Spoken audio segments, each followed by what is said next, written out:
بەناوی خی گەورە سڵاوتان لەبێت بینەرانی بەڕێز و خۆشەویست پەرلەمانی کوردستان یاسایی کاراکردنەوەی دامەزراوەی سەرۆکایەتی هەرێمی کوردستانی پەسەند کرد. هەرێک لە فراکسیۆنەکانی پارتی و یەکێتی و گۆڕان و سۆسیالیست و پێکاتەکان دەنگیان بە یاسەکەدا و کۆمەڵی ئیسلامی و یەکگرتووی ئیسلامیش دەنگیان دژ یاسەکەدا و فراکسیۆنی نەوە نوێژ بایکۆتی دانیشتنی پەرلەمانی کوردستانی کرد. بە میواندارێک لە بەڕێزان ڕووپاگ ئەحمەد ئەندامی لیژنەی یاسایی لە پەرلەمانی کوردستان لە هەولێرەوە و جەلال محەممەد بڕیاردەری لیژنەی یاسایی لە پەرلەمانی کوردستان تاوتوی ئەم پرسە دەکەین. سەرەتا راپۆرتێک دەبینین. دانیشتنی ژمارە 5 ئاسایی بەدەنجی 89 پەرلەمانتار پەرلەمانی کوردستان پێشنیازی کارەکردنەوەی دامەزراوەی سەرۆکایەتی هەرێمی کوردستانی پەسەند کرد. بەپێی پێشنیازی یاساکە ئەو کەسەی دەبێتە سەرۆکی هەرێم هەمان دەسەڵاتەکانی سەرۆکی پێشووی هەرێمی دەبێت و پەرلەمانیش ناتوانێت لێپرسینەوەی لەگەڵ بکات. کۆتاییشدا ئێمە دەنگمان نەدا بە کۆی یاساکە وە دژی هەموو ئەو بەرگەمادانەش بووین کە پێمان وابوو پێچەوانەی سیستەمی پەرلەمانیە کە خواستی ئێمە وەکو فراکسیۆنی کۆمەڵی ئیسلامی ئەوە بوو کە مادام سەرۆک لە پەرلەمان هەڵدەبژێدرێ بەرامبەر بە دامەزراوەی پەرلەمانش بەرپرسیار بێ. ئێستا ئێمە بۆ لەمەوە دوا سەرۆکێک هەڵدەبژێرین کە بەرامبەر هیچ دامەزراوێک بەرپرسیار نییە ولا بەو هەموو دەسەڵاتانەیە کە هەشیەتی و لە پەرلەمانیش هەڵدەبژێردرێ. دووەم ئێمە سەبارەت بە دەنگدانی نهێنی دەنگدانی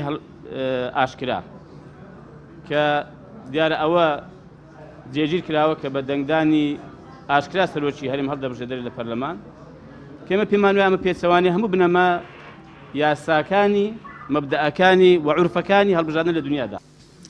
بەڕێز سەرۆکی پەرلەمان مادەی 4 داواکەم خاڵی 2 بەم جۆرەی لێبێت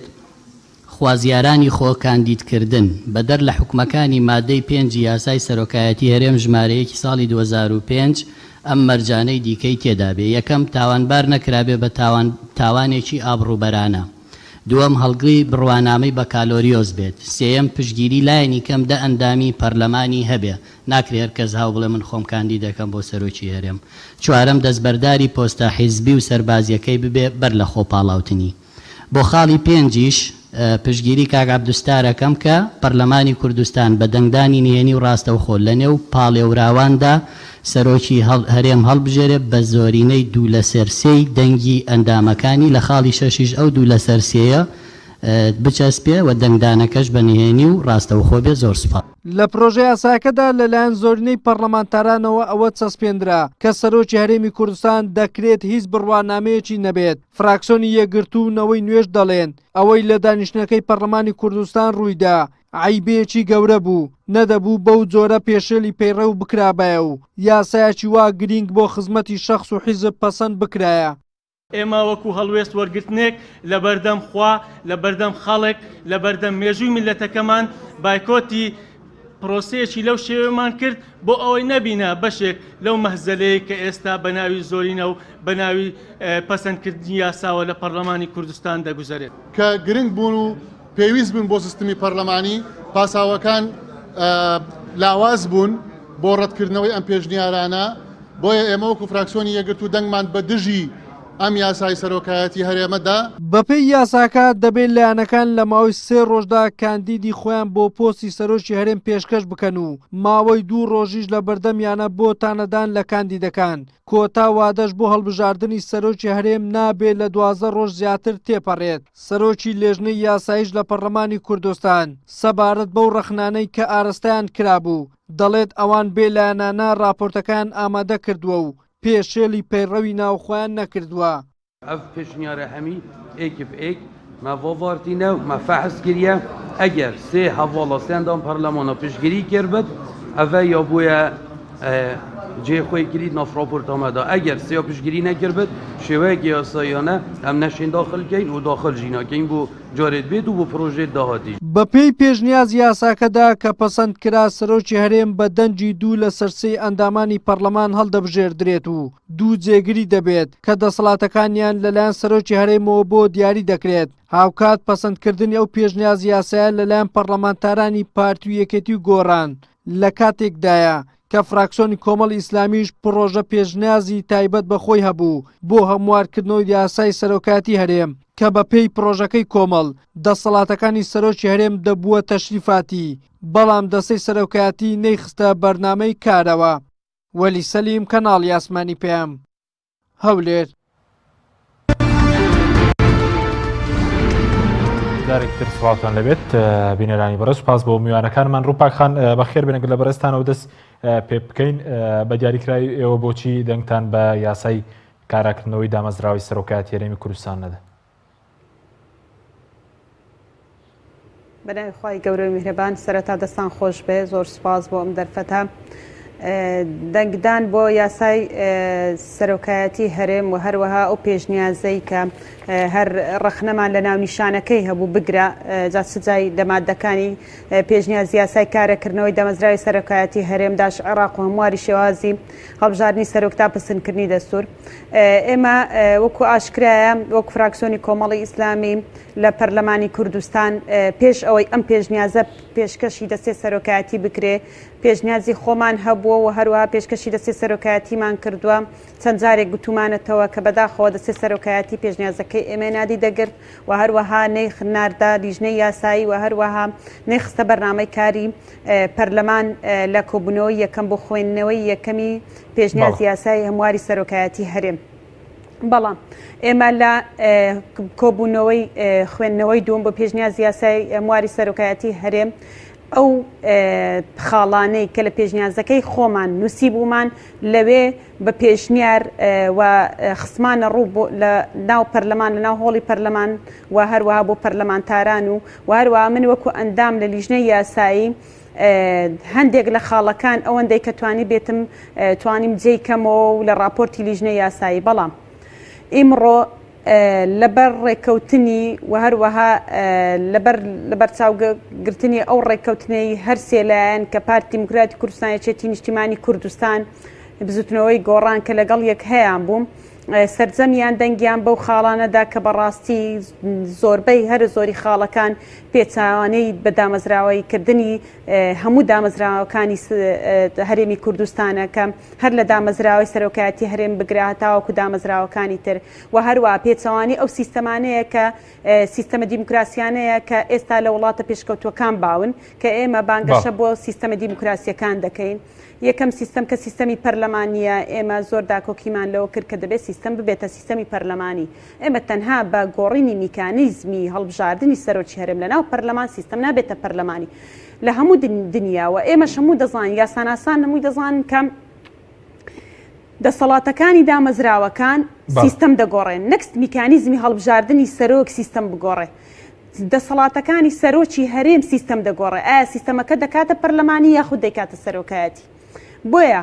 هەم لە سۆنگەی هەموو ئەو خاڵانی کە ئێمە تێبینیمان لەسەری هەبووە کە پێمان وابووە دەبێت سیستەمەکە بگۆڕێ، سیستەم بێتە پەرلەمانی، دەسەڵاتەکان گۆڕانکاری بەسەردابێ، شێوازی هەڵبژاردننی گۆڕانکاری بەسەردابێ. بۆیە ئێمە دەنگمان بە کۆی یاساکە نەدا، چونکە کۆی یاساکە پێمان وایە خەلەلی قانونی زۆری تێدایە و هەروەها لە داهاتوو دەبینین کە ڕوبەڕووی چەندەها کێشە دەبینەوە. بەڵێ ینی ئەو ئێوەکو کۆمەڵ ئەو پرۆژێک کاتان بوو لە 2015 بۆ سەسپانی سیستەمی پەرلەمانی، لەم جارەش بە هەمان شێوە داکوکتان کرد لەو پرۆژەکەی خۆتان و پاشگەز نەبوونەتەوە لەسەرەوەی کە هاتان بوو؟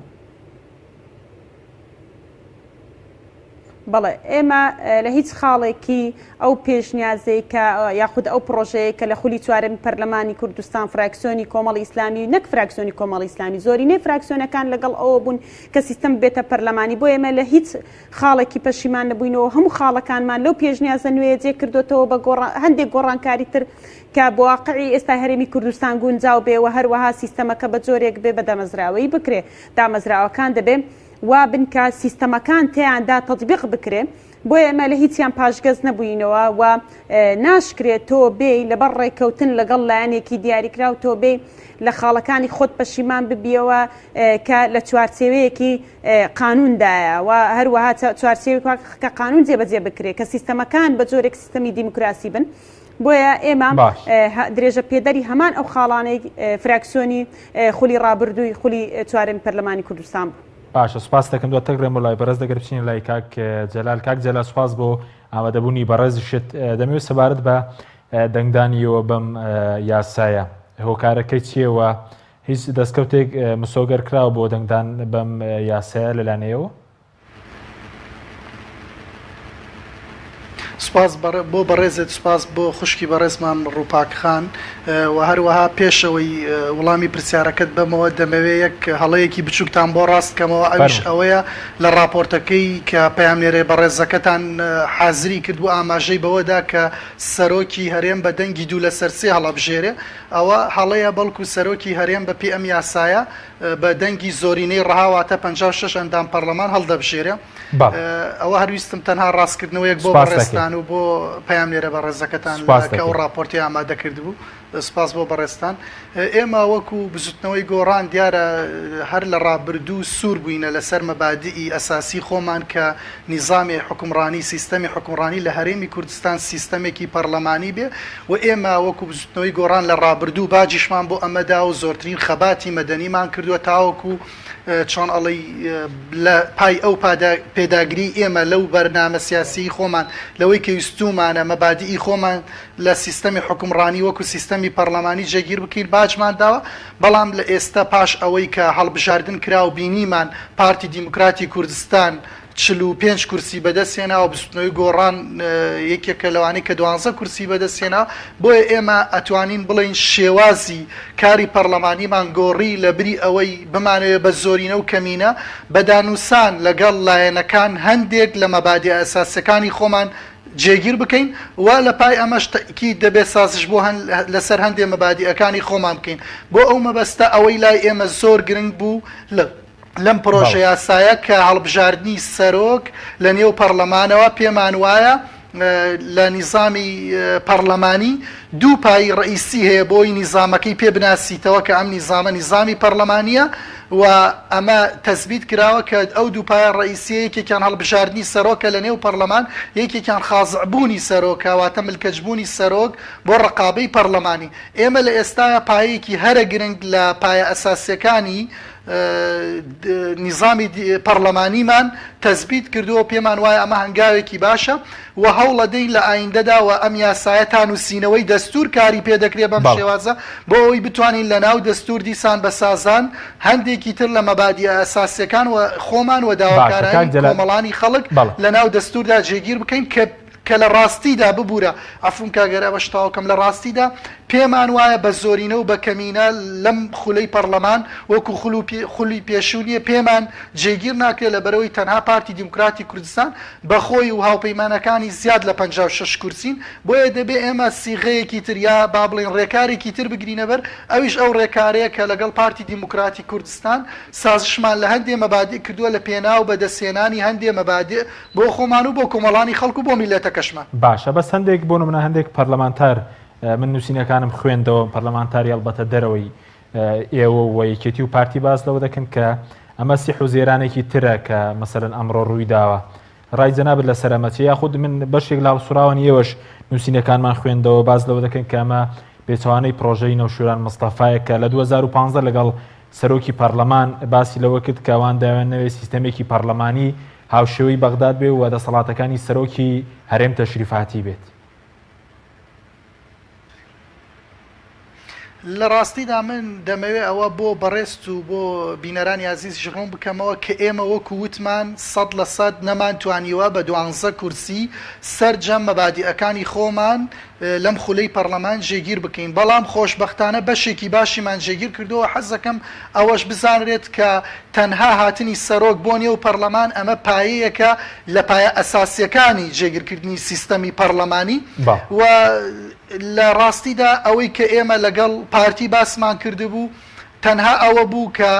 سەرۆک لە نێو پەرلەمان هەڵببژێرێ و هەندێک گۆڕانکاری لەسەر شێوازی هەڵبژاردننی سەرۆک ئەوەی کە مەسەلەن لە نێو خەڵکدا هەڵایەکی زۆری لێکەوتوێتەوە کە گوایە مەسەن دەنگ بە سەرۆکێکی نەخوێنەوار بدرێ یا بە کەسێکی نەخوێنەوار لەگەڵ ڕێزم. ئەمە ئێمە نین کە دەنگمان پێدابێ، ئەمە پێش دروستبوونی بزوتنەوەی گۆڕان لە ساڵی 2005 کاتێک یاسای سەرۆکایەتی هەرێم دانراوە کە ئەو زۆربەی ئەو لایەنانەی ئێستا ڕەخنە لە ئێماگرن بۆ خۆیان لەو کاتا وجودیان لە نێو پەرلەمان هەبووە. لە ساڵی 2005 ئەمە کراوە کە لە شروتەکان ئەوە هەبووە تەنها لە مادەی پێنجی ئەو یاسایە ئاماژەی پێداوە کە کەسێک بێت تەمەنی 40 ساڵ بێەوە لە کوردستان بژێت وە ئێستا ئێمە ئەو یاسایەمان وەکو خۆی هێشتوتەوە هیچ زیادە و ئیزافە و کەمێکمان بۆی نەکردووە تاوەکو نووسینەوەی دەستور وە لە نووسینەوەی دەستور تەکید ئێمە تێبینیمان لەسەر شروتی کاندیدەکەش دەبێ و هەروەها تێبینیمان لەسەر دەسڵاتەکانی سەرۆکی هەرێمیشە بێ بەڵام بۆ ئەم خۆناغە پێمان وایە لە بەرژەوەندی کۆمەڵانی خەڵک وە لەبەر ئەوەی بەڕاستی بە نەتیجە دەرکەوت ئەو گرژەی لە مابینی پارتی دیموکرات و لە مابینی بزوتنەوەی گۆڕان بوو هەم بزوتنەوەی گۆڕان باجیدا و هەم کۆمەڵانی خەڵکیش باجیاندا تووشی قەیران و گیر و گرفت و نەهامەتی بوون بۆیە ئێمە سیاسەتی ئەم جارەمان ئەوەیە بەڕاستی بتوانین بە نەرمی سیاست بکەین بۆ ئەوەی بتوانین هەم داهات و هەم دەستکەوت بۆ میلەتەکەمان بچنینەوە هەم بۆ خۆشمان بەشێک لە مەبادیئەکانمان جێگیر بکەین ئەوە لای ئێمە نییە دەبێت یا 100 بێ یا سفر لە نێوان 100 و سفرە دنیایەک ژمارەی تر هەیە بۆیە ئێمە لەم قۆناغە پێمان وایە لە 150 مەبادیئەکانمان جێگیر کردو و کار دەکەین لە ئایندا بۆ ئەوەی ئەو 150 تریشی جێگیر بکەین باش ئەگەر بە کورتی پێم بڵێ نیچەند مەبادی گۆڕانتان ئەوەی کە خۆتان پێش جەختان لێ دەکردەوە چەسپاندووە دواتر شەر دەگرێم بۆ لای بەڕە چیتان چەسپاندووە جگە لە هەڵبژاردننی سەرۆک مەسەلە ناو پەرلەمانە بەڵێ ئێمە ئەو جگە لە هەڵبژاردننی سەرۆک لە نێو پەرلەمان توانیومانە چەند شتێکی تر بکەین کە لە ڕێکەوتنەکەی ئێمە دوا بەدوای ئەم پرۆژیاسا ئێمە قانونی ئیسلاح لەگەڵ پارتی دیموکراتی کوردستان قسەمان کردووە کە یەکێکە لەو قانونانە خۆی لە 23 مادە دەبینێتەوە زۆرترین خزمەتی تایە بۆ کۆمەڵانی خەڵکی کوردستان عفوم کەی لە ڕاستیدا ئێستا کێشەی خەڵکی کوردستان ئەوە نییە سەرۆک بڕوانامەی بەکالۆرسی هەبێ یاخودنا کێشەی خەڵکی کوردستان نەبوونی موچەیە کێشەی خەڵکی کوردستان قەیرانی داراییە ئەوەیە کە سێ موچەی لای حکومەتی هەرێمی کوردستانە ئێمە دەمانەوێ باری دارایی کۆمەڵانی خەڵکی کوردستان باشکەین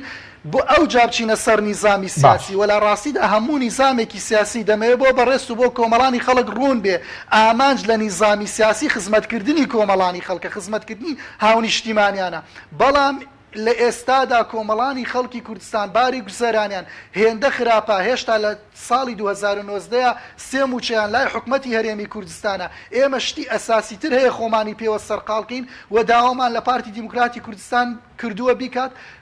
کە ئەوە باشترکردنی باری دارایی کۆمەڵانی خەڵکی کوردستانە و تێپەڕاندنی قانونی ئیسلاحە هاوتاکردنی موچەی فەرمانبەرانی هەرێمە وەکو بەغدا هاوتاکردنی موچەی کە سوکاری شەهیدان و کە سوکاری سەربەرزیان فالکراوەکانە کە بەڕاستی وەکو کە سوکاری شەهیدێکی بەغدای لێبێ ئەمە کاری لە پێشینەی ئێمەیە کەی توانیمان ئەوە بکەین ئەو کات بە تەکید پەنا بۆ شتی تریشە بێت. سوپاس دەکەین کاک جەلال. ڕووپاک خامگەرم وڵای بەڕێزت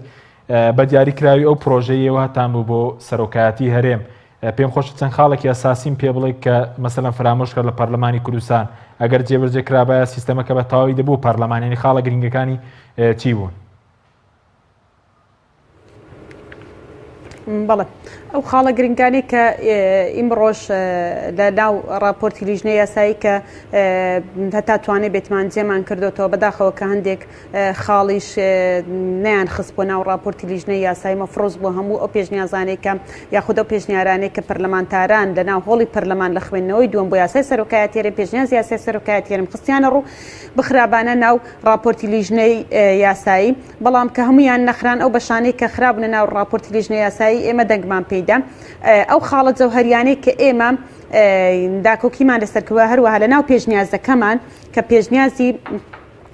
کۆمەڵی ئیسلامی فراکسیۆنی کۆمەڵی ئیسلامی پێک هاتبوو لە چەند مادەیەک کە لە 11 مادە عەفو لە 11 مادە پێک هاتبوو ئێمە ئەوەی بەلامانەوە گرنگ بوو لەسەر بنەمای سیستەمبوونی پەرلەمانی کەم سەرۆکی هەرێم دەبێت دەسەڵاتەکانی کەم بکرێتەوە دەسەڵاتەکانی تەشریفاتی بن هاوشێوە سەرۆک کۆماری عێراق ئەمەش چۆن ئەو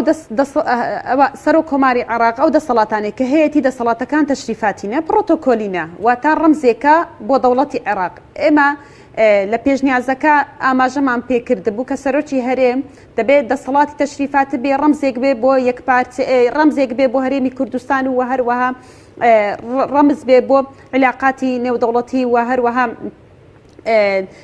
ڕاستەوخۆ سەرۆکی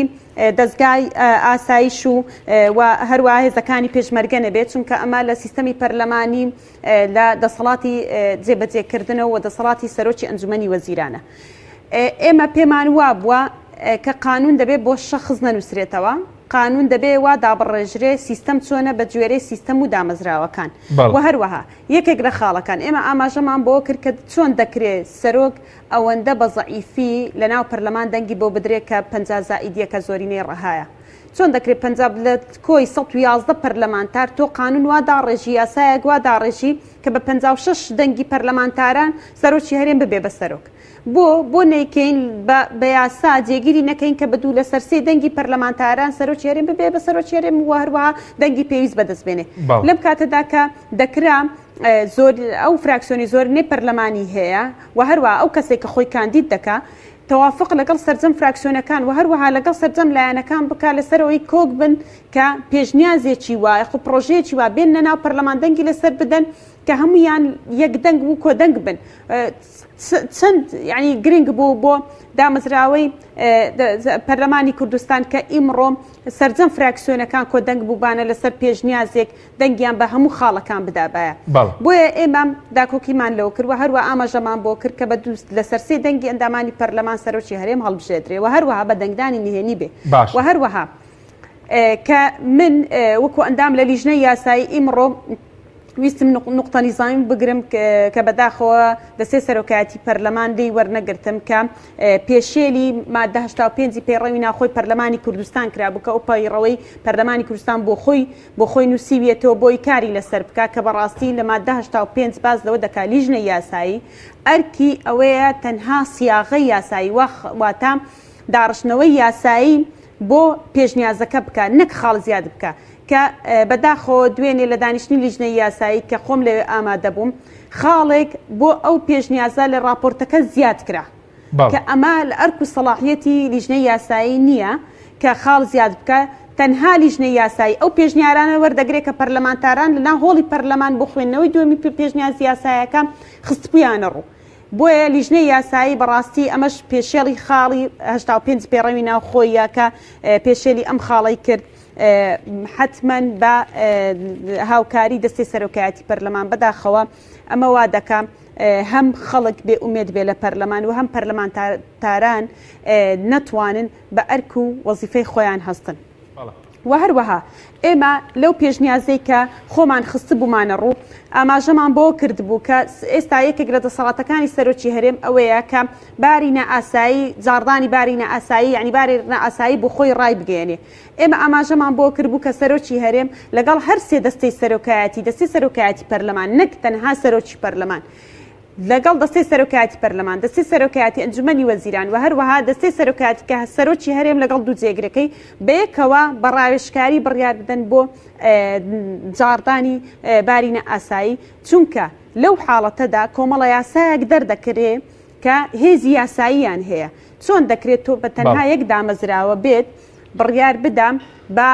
جاردانی بارینە ئاسایی و هەروە کۆمەڵە بڕیارێک دەربکە کە هێزی یاساییان هەبێ بەبێ هاوکاری ئەو سێ سەرۆکایەتیە و هەروەها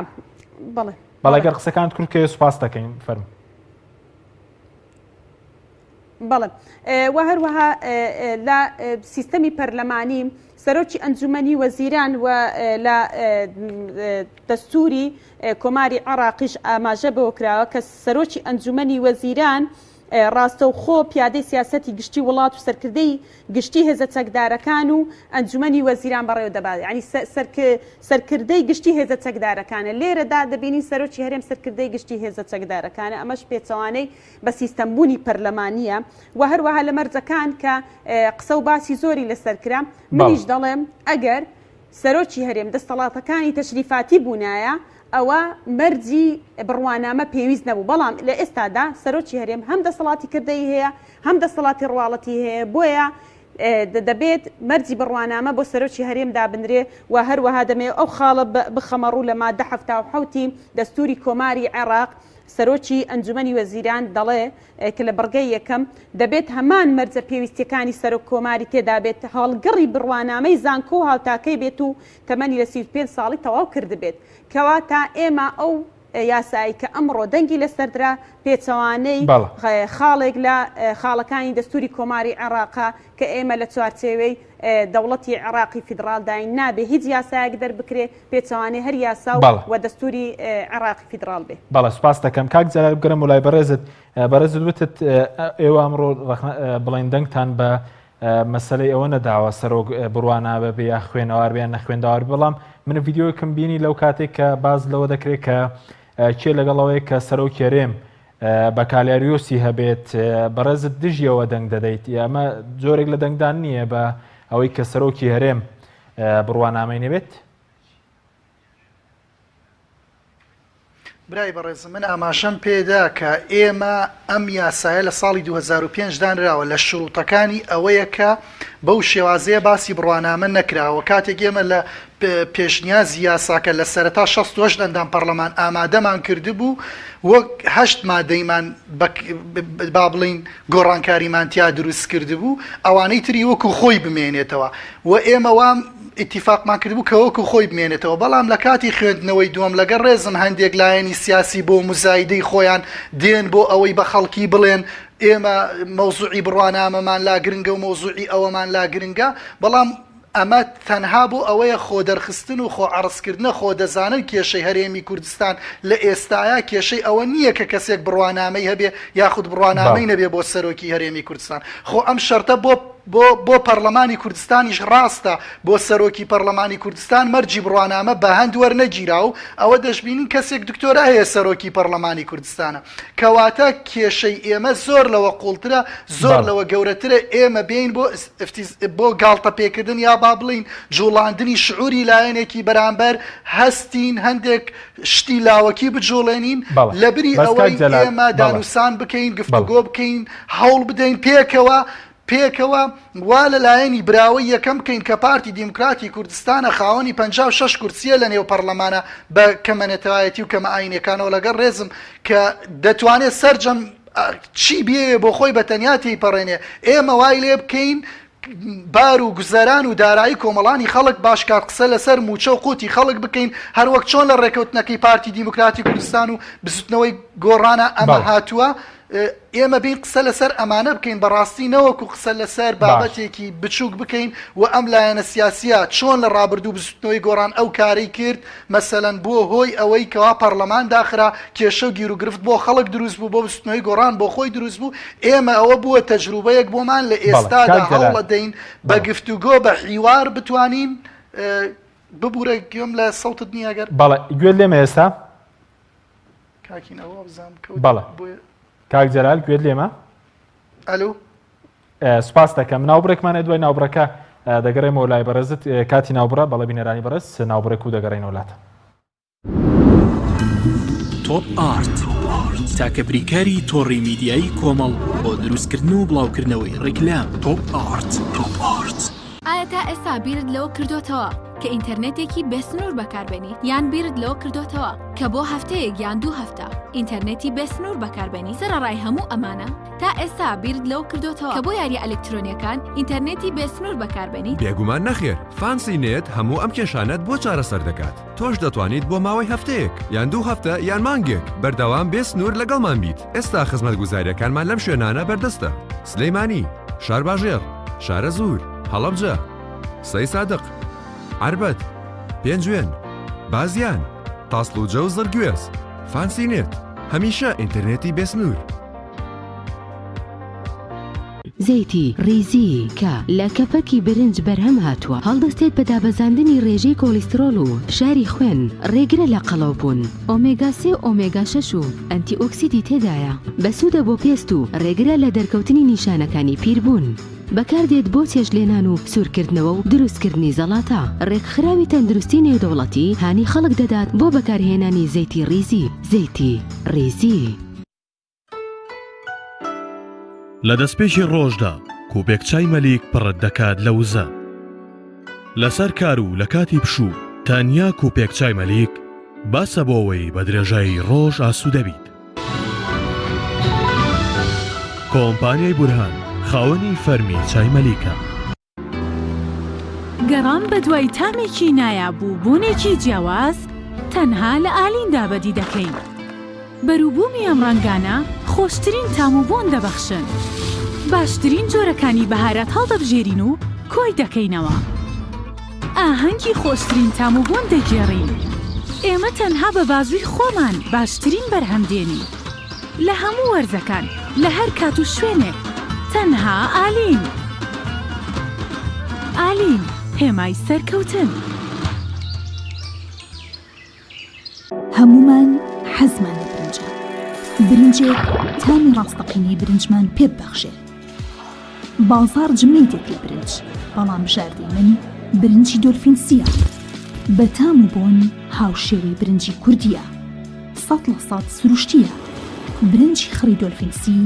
شێفە گەورەکان سەرسامەکات. بۆیە بێ دوودڵی بژاردی من و کابانی ماڵە. تا ئێستا زۆر جۆری برنجم تاقی کردوتەوە، بەڵام هیچیان وەک دۆلفینسی نییە. تامێکی ترە ئێوەش دەتوانن تاقیکەنەوە. دۆلفینسی باشترینمان بۆ هەڵبژاردن. خوانێکی تایبەت لەگەڵ ڤیتا تاقی بکەرەوە و پێشکەشی خێزان و ئازیزانتی بکە. ڕۆنی ڤیتا لە ڕووەکی سروشتی بەرهەم دێت و پێکهاتەکەی چەوریە زیان بەخشەکانی تێدا نییە. ڕۆنی ڤیتا باشترین ڕۆنی لە 100% سروشتی. ڤیتا نهێنی خواردنە بەتامەکانی سەر سفرەکەت. تۆپ ئارت تاکە بریکاری تۆڕی میدیایی کۆمەڵ بۆ دروستکردن و بڵاوکردنەوەی ڕیکلام. تۆپ ئارت.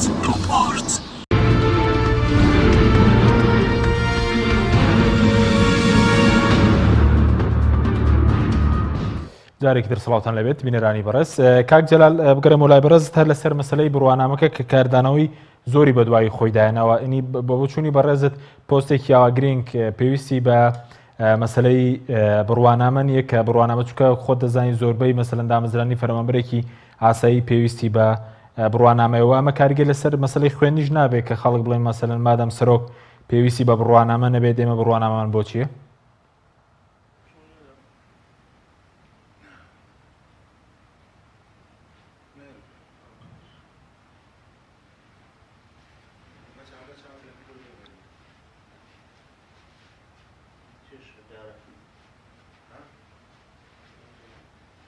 باڵ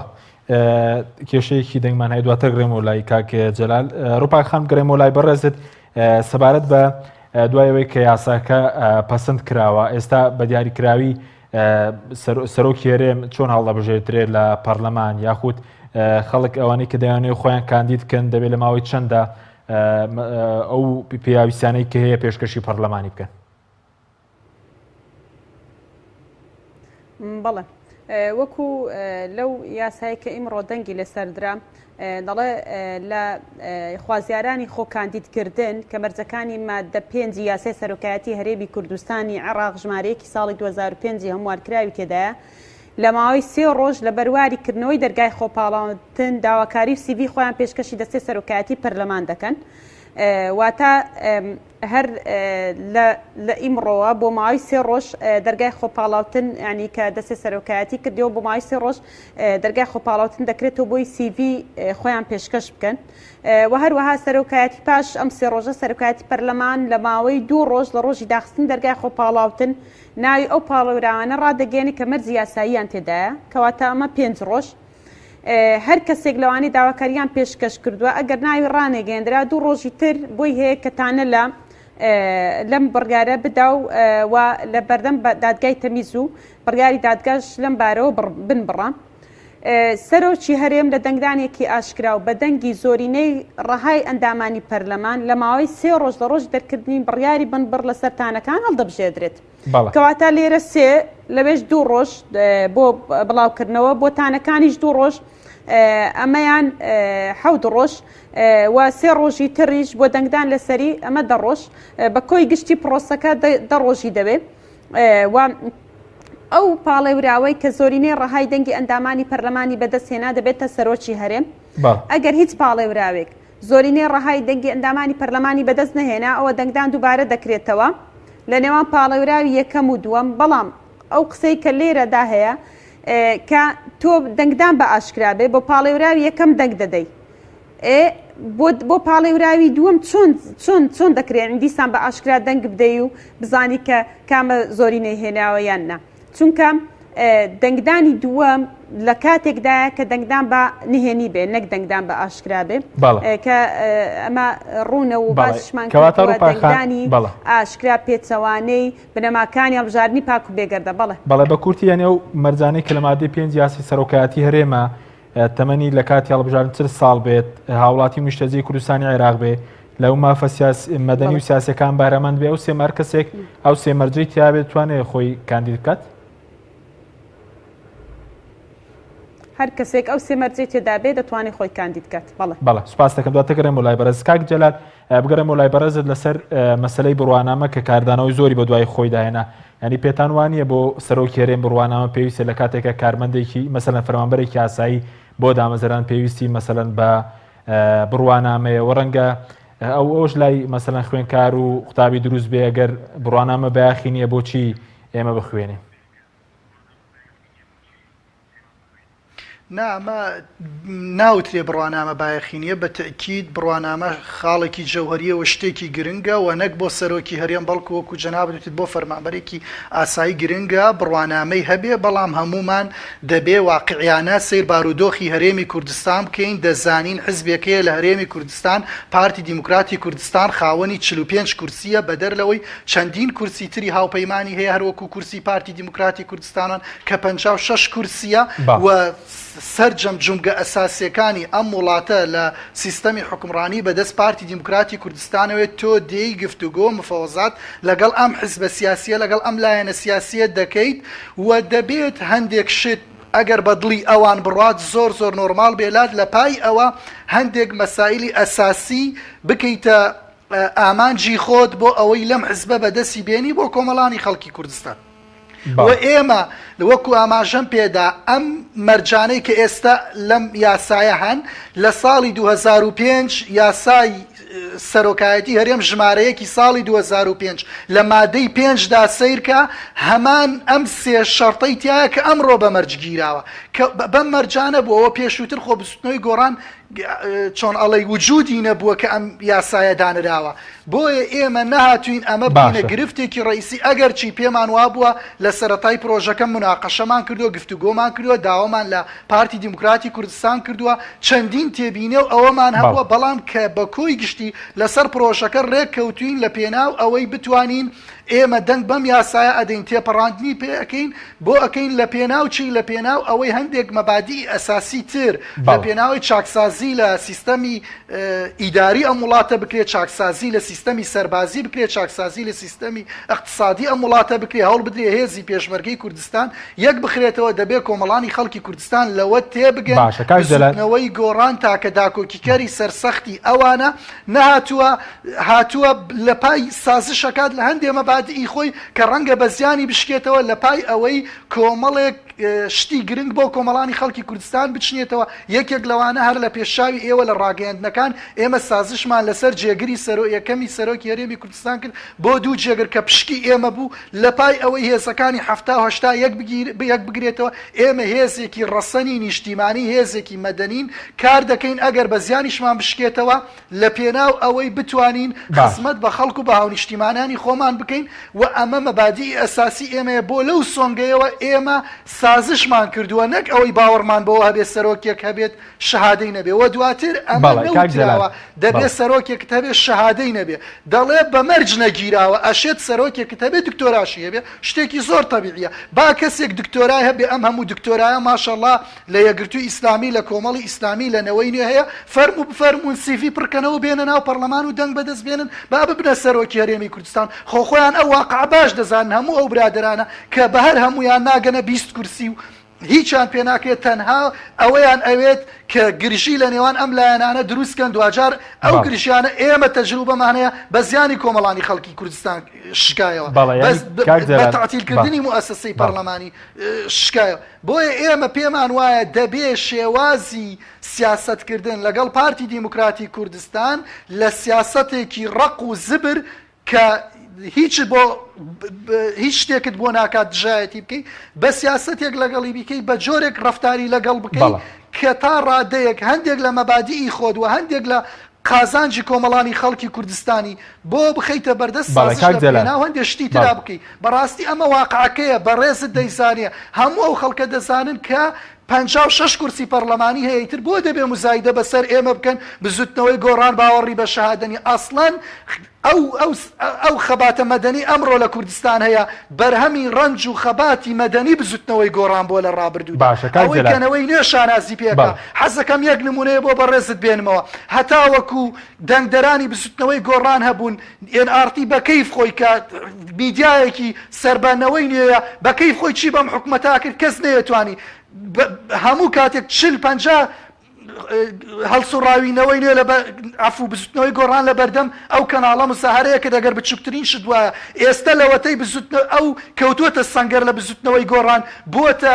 ساحەی عەرەزات شەو ڕۆژ هێزی پۆلیس و هێزی ئاسایی ژرت و فرتی دێ لە نێو کەناڵەکەی و لە نێو مؤسسەکەی خۆتەنها دەبێ واقعیانەبی دەبێ هەموو خەڵک دەبێ هەموو حزبە سیاسیەکان ڕۆڵی بزوتنەوەی گۆڕان بەرز بنرخێنن ئەو ئازادیەی کە هەتانە زۆربەی لە سای خەباتی مەدەنی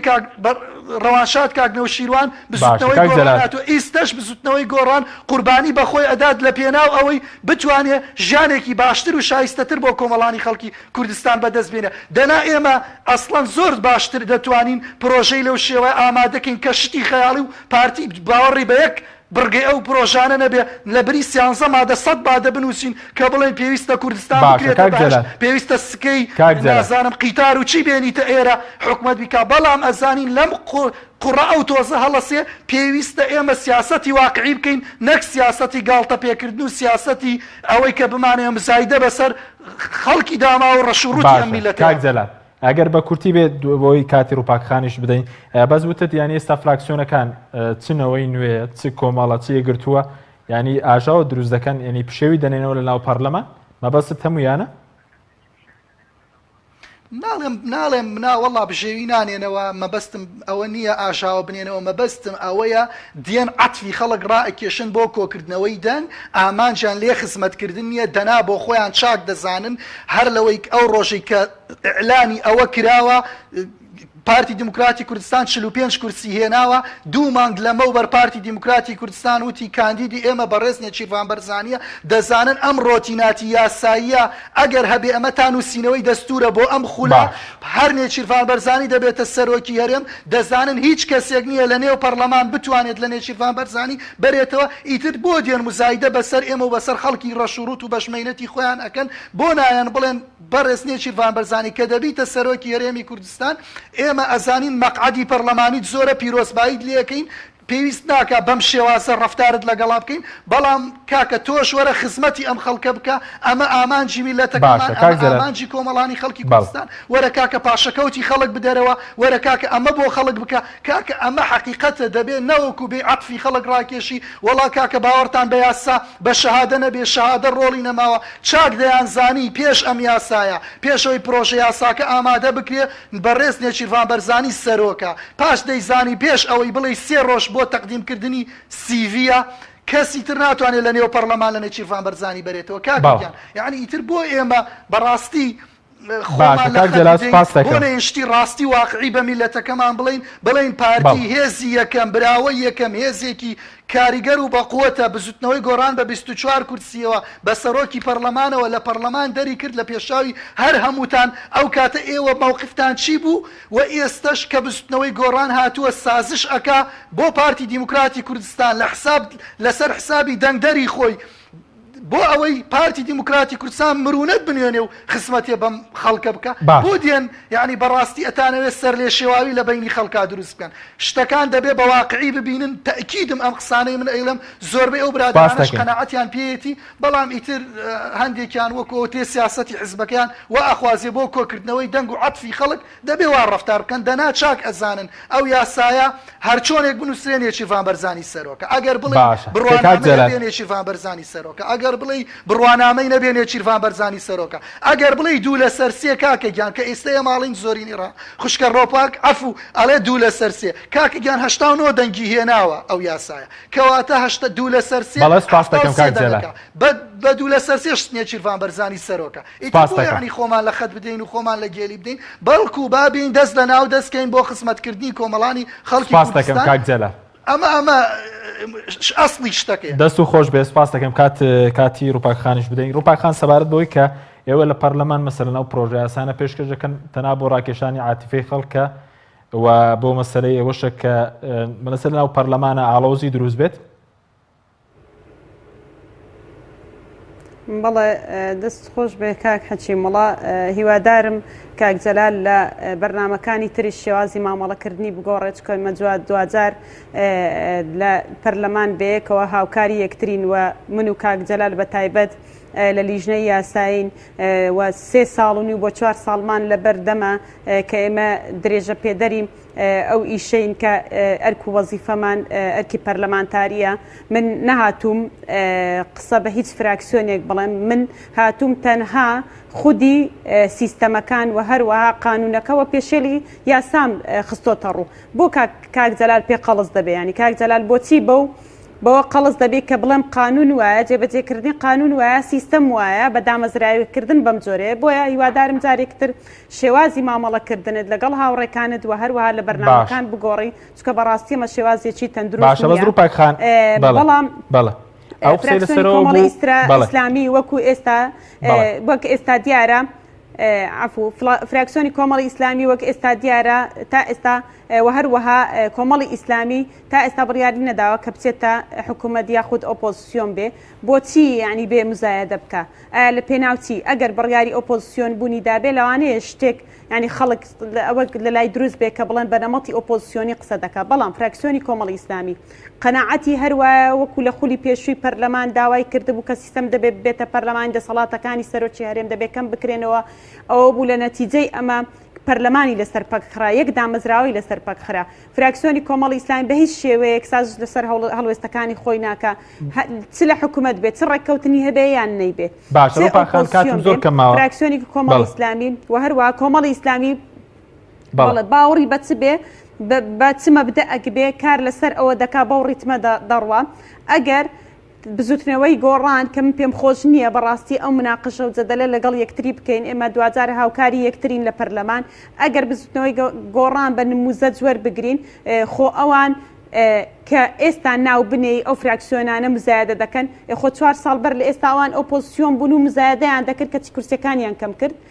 بۆیە ئێمە بە هیچ شێوەیەک هەوڵ بۆ ئەوە نادەین تەنها بۆ زیادکردنی یەک دەنگمان ئێمە هەڵوێستمان بگۆڕین تەنها یاسا چۆنە قانون چۆنە دامەزراوەی چۆنە سیستەمەکان چۆنە داکۆکی لە ئەوە دەکەین و تەواو هەر ئەوەندە مەبدە و هەدەفی ئێمەیە باسەنی و خولەک سەبارەت بەوەی کە کاکزە لە باسیەوەشی کرد کە ئێوە بۆ نمونامتان بێکەوە سیاسەتی ڕەختان بەرامبەر پارتیە بوو دوجاریش بەرامبەر ئەوەی کە بەرامبەر گۆڕانکرا هەڵوێستان نەبوو ینی لە خولی پێش و بە کورتی بچووکە کاتم نەماوە بەڵێ من نامێ بگەڕێمەوە سەر خولی پێشوو بەڵام من پێم وان نییە کە تۆ داکۆکیت لە سەروەربوونی یاسا کرد و هەروە پێشێل نەکردنی پەیڕە و یاسا ئەوە سیاسەتی ڕقە من پێم وایە سیاستکردن دەبێ بە ڕێڕەوی مەساری خۆیدا بڕوا کە دامەزراوەکان بە ئەرکی خۆیان هەستن ئێمە لە پەرلەمانی کوردستان ئەرکی سەرەکی ماوەزیفەی سەرچیمان یاسادانانە یاسایەکان و هەروە جێبەجێکردنی یاسایە ئێمە پێش هەموو دامەزراوەکان نابێ پێشێلی پەیڕە و یاسا بکەین ئێمە تەنها داکۆکی لەوە دەکەین کە سیاسەتەکە ڕقیش بێ هەر دەیکەین و پێی ڕازین کە لایەنەکان پێیان ڕقیان نەرم بێ ئەوە بیر و بۆچوون و هەروە بیرکردنەوەی خۆیانە ئێمە لەسەر مەبدەئی خۆمان سوورین و هەر واش کار دەکەین لە ئۆپۆزیسیۆن بیان لە دەسەڵات سپاس دەکەن سپاس ببورن کاتمان تەواو بوو سپاس بۆ بەڕێزان ڕووپاک ئەحمەد و جەلال محەممەد تەنداوانی پەرلەمانی کوردستان سپاس بۆ ئامادەبوونتان تا بەرنامەیەکی دیکە خواتان لەگەڵ بینێرانی باس.